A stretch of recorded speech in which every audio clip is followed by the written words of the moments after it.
Antes de qualquer plano, vem a coragem de olhar para dentro. Só quem entende o que falta consegue parar de se enganar sobre onde está.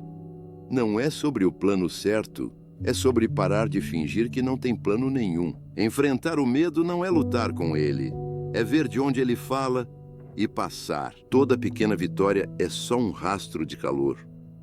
Você decide se caminha sobre ele ou apaga.